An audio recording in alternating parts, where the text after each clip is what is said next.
बहुत सारे लोग क्या होता है कि तोहफे आदि में प्रभु की मूर्तियां आदि दे देते हैं। क्या चीज? तोहफा जब देते हैं, बर्थडे गिफ्ट है भेंट के उसमें।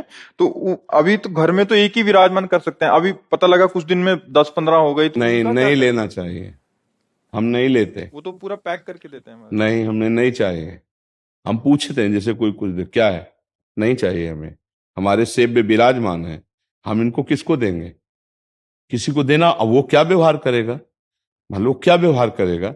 अच्छा, अब हम अपने ठाकुर की सेवा के सिवा, अब इतनी हमारी सेवा विराजमान है, अब हम सब विराजमान नहीं कर सकते। अलग अलग भाव से अलग अलग, तो हम दर्शन कर लेते हैं, प्रणाम कर लेते हैं, उन्हीं को वापस कर देते हैं। कि भाई ठाकुर विराजमान का मतलब सेवा होनी चाहिए। अलमारी में थोड़ी ऐसे कि धूल पड़ रही है ऐसे नहीं विराज। मान लो कोई आपको भेंट दे रहा है, तो प्रणाम है, भेंट को गले लगाया, वापस दे दिया। कि हम इनको अपने घर में ले जा करके हमारे घर में विराजमान है। हम इनको 100 पीस की तरह नहीं रख सकते। जब ठाकुर आए तो उनकी आदर और सेवा होनी चाहिए। अब 50 ठाकुर रख लिए तो हम 50 को भोग थोड़ी लगा पाएंगे। तो घर में उतने ही ठाकुर जी रखे जितनी सेवा बन जाए, और प्रार्थना कर दे, फिर नहीं लेना चाहिए। हमारी राय है, नहीं लेना चाहिए। वैसे मतलब ये भेंट देनी भी नहीं चाहिए, नहीं देनी चाहिए। जैसे हम तो इतना तक निषेध करते हैं कि कार्ड में ये भगवान की जो छवियां छपती हैं, जो नाम छपते हैं, ये नहीं छपने चाहिए। आप समय सारणी दे दीजिए ब्याह की, और उत्तम से उत्तम कार्ड बना, उसमें फूल बना दीजिए, उसमें और भी ब्याह के स्वरूप दूल्हा दुल्हन बनाकर जयमाला पहनाते ऐसे कर दो। अब आप प्रिया प्रीतम बना दिए, राधा कृष्ण बना दिए, भगवान शिव पार्वती बना दिए।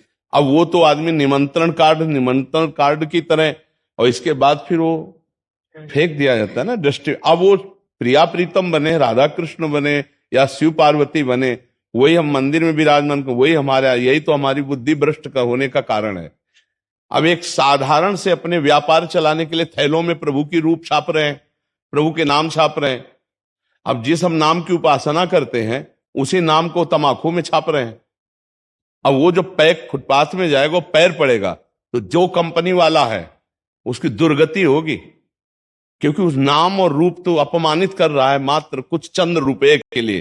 तभी फैक्ट्रियों में बड़े बड़े हानि और नुकसान और सब आतंक मचते हैं। बहुत होश में रहना चाहिए। पैसा कमाने के लिए बहुत से उपाय हैं। भगवान के रूप नाम का सहारा लेकर उन पैसा मत कमाओ। पैसा कमाने के लिए आपके लिए बहुत से सामग्री है भाई, अच्छी से अच्छी वस्तु बेचिए। आप उसमें भगवान नाम क्यों लिख देते हैं? भगवान का रूप क्यों छाप देते हैं? अब बंसी धारण किए हुए प्रभु, एक थैला है, अब थैले को तो थैले की जगह में रखेगा ना। अब मान लो ऐसे थैला रखा, वहीं आप जूता पहने खड़े, तो अपराध नहीं लगेगा? आप कितना सम्मान करते हैं अपने प्रभु की छवियों का। इसीलिए तो हम सबकी बुद्धि भ्रष्ट हो जाती है। पोस्टर छपवा दिए, उसमें भगवान की भी छवि बनी हुई है और अपनी भी छवि बनी हुई है, और गुरु भी बैठे हैं, आचार्य भी बैठे हैं। पोस्टर फाड़ के नाली में फेंक दिए गए, क्योंकि तुम धर्म के सूक्ष्म भाव को नहीं समझ रहे हो।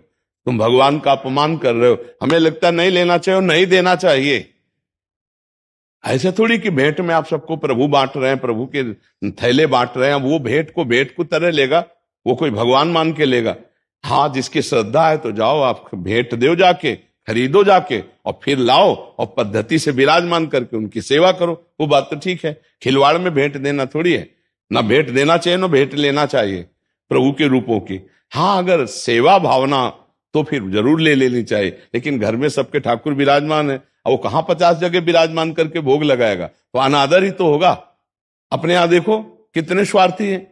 पूजा का समय आया तो गणेश लक्ष्मी जी खरीद लाए, पूजा की उनकी, इसके बाद कहां रहते हैं जानते हो? दरवाजे के किसी कोने में ऐसे, और फिर जाके किसी पीपल वृक्ष के नीचे ऐसे बैठे दिखाई देते हैं। हम कह रहे हैं कि अगर आपको, तो ऐसी जगह सम्मान पूर्वक उनको पधराओ या उनको समाधिस्थ कर दो जहां उनका अपमान ना हो। वही धूल पड़ रही, वही, तुम्हें शर्म नहीं आती कि वही भगवान है तुम्हारे, जिनकी तुमने सिंहासन में बैठकर पूजा की थी, उन्हीं को उठा के तुम ऐसे नहीं। अगर उत्सव मना लिया तो फिर उनको समाधिस्थ या जल में समाधिस्थ कर दो, या जल के आसपास पवित्र देश में गड्ढा करके और पुष्प आदि डाल करके समाधिस्थ कर दो, ऊपर से लेप कर दो। अपने इष्ट का सम्मान करना तो सीखे। ऐसे थोड़ी कि जितनी मन आई उतनी छवियां टांग ली, और जब मन आया छवि।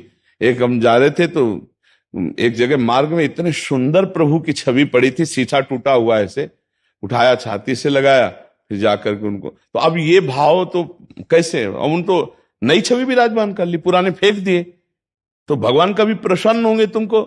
क्या समझते? तुम्हारी पूजा से वो तुमने आदर ही नहीं किया।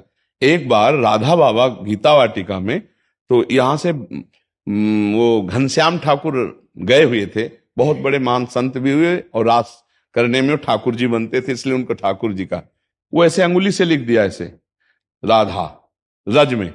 बाबा वहां से निकले और बोले ठाकुर तुम्हारे, अब इस पर किसी का पैर पड़ेगा तो सारे पुण्य नष्ट हो जाएंगे। बाबा बैठ के पूरी रज झाड़ झाड़ के ऐसे कर, और फिर तुलसी के घेरा में डाला, जहां बोले भूल कर भी जमीन में न रखना। देखो संत जन कितनी महिमा जानते हैं नाम की। अब वही नाम छपे हुए हैं, कितने ऐसे थैले, कितने ऐसी सामग्रियां जिनमें भगवान नाम छपे हुए हैं।